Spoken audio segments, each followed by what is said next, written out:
자, 이 경우수가 일반적으로 이게 뭐 아주 간단한 것 같지만은 제일 어려운 부분입니다. 이 확률에서.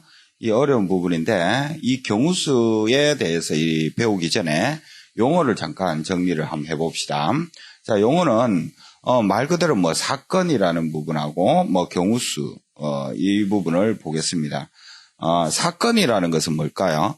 이 어떤 것을 관찰을 할 거 아니에요? 이래 관찰을 해서 이걸 막 보면 결과 이 값을 우리는 뭐라 그러냐면 사건이다. 그러면 우리가 뭐 여기에서 이 관찰하기 전에는 뭐 어떤 시행을 할 거 아닙니까? 그래서 주사위를 던진다 이러면은 요거 시행이에요. 그래서 어떤 것을 시행을 해가지고 관찰을 해서 그 결과값을 내는 것이 우리가 사건이라는 거죠. 그러면 경우수는 뭐냐? 거기에 따른 그 결과를 우리가 가지수가 나올 거 아니에요. 그죠? 이 가지수, 이 부분을 우리는 경우수라 그럽니다. 자, 그러면 이 경우수를 뽑아내는 데 있어 갖고 우리가 생각을 해 줄 필요성이 있는데요. 그러면 이 경우수를 내는 부분에서는 몇 가지로 또 길이 나뉘냐 하면 여러분들이 사전식 배열 이렇게 할게요.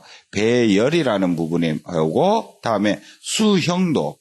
여러분이 이거 두 가지 부분이 있다라는 건데 일반적으로 선생님이 이 경우수를 낼 때는 뭐 어떻게 할 것이냐. 일단 선생님이 방법적인 걸 잠깐 이야기를 하면 뭐 어떤 메뉴가 있을 거 아니에요. 그 메뉴 상태를 이렇게 진열을 시킨다. 뭐 이런 부분 또는 뽑아낸다. 뭐 이런 부분. 이런 부분을 여러분들이 그림화 시켜갖고 나타내고요. 시나리오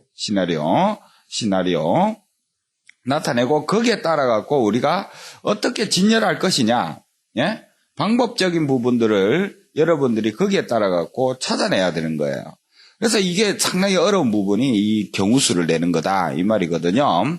그래서 여기에서 이제 배우는 부분이 결국은 이 경우수를 내는 방법적인 것을 예제를 이렇게 볼 건데 되도록이면 문제를 많이 풀어보고요. 다음에 자기 나름대로 어떻게 시나리오를 이렇게 나타내고요. 시나리오를 나타내서 그 다음에 거기에 따라 갖고 세부적인 뭐 전체는 또 어떤 식으로 흐를 것이며 그 다음에 세부적으로는 또 어떻게 갈 것이다. 이런 부분들이 여러분들이 이렇게 찾아내야 되거든요. 이게 찾아내는 데가 이게 상당히 어렵다 이 말이에요. 선생님은 많은 문제를 접근하다 보니까 이제 틀이 잡혔잖아요. 그죠? 그 여러분들이 뭐 이런 문제를 풀 때 이런 식으로 이렇게 습관을 만들어 놓는 게 좋습니다. 그냥 단순적으로 그렇다 해서 답을 내는 것은 안 좋습니다. 왜냐하면 고3 돼서 아주 까다로운 문제를 다루면 어렵게 되거든요. 그죠? 그러면 배열은 뭐냐? 이그젬플로 선생님이 한번 해볼게요. 자, A, B, C라는 이 문자가 메뉴가 이렇게 세 개가 있어요. 이게 메뉴 아닙니까? 그걸 우리가 이게 배열을 시킨대요.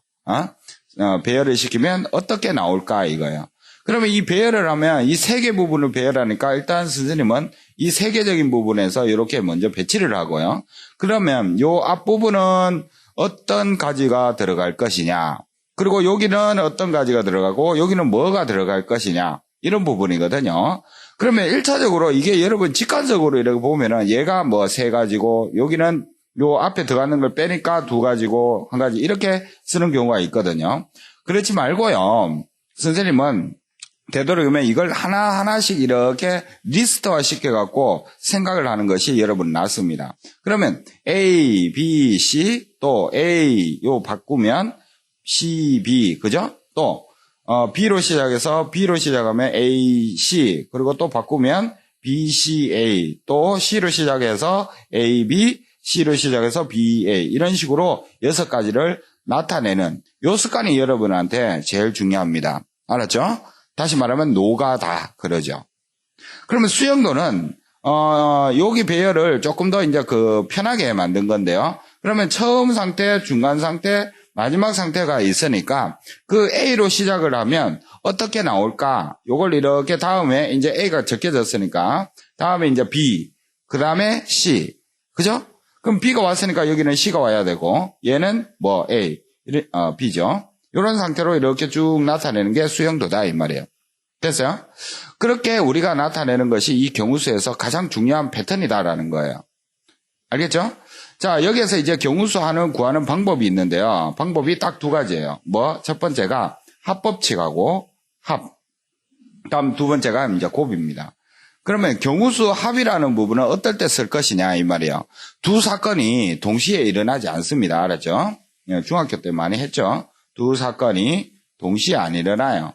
동시에 안 일어난다. 그러면 요거 곱은 뭐예요? 두 사건이 동시에 일어나겠죠. 그죠? 사건이 동시에 일어난다.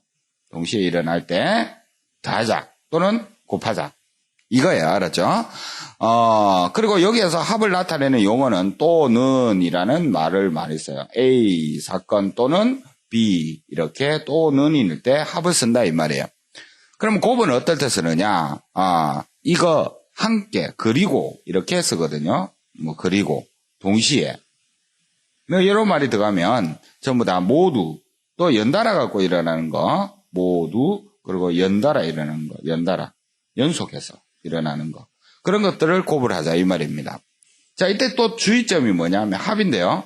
이 합 사건에서 우리가 두 개 사건의 개수를 구할 때 이 수원에서 배웠나요? 그죠? 이거는 어떻게 구했나요?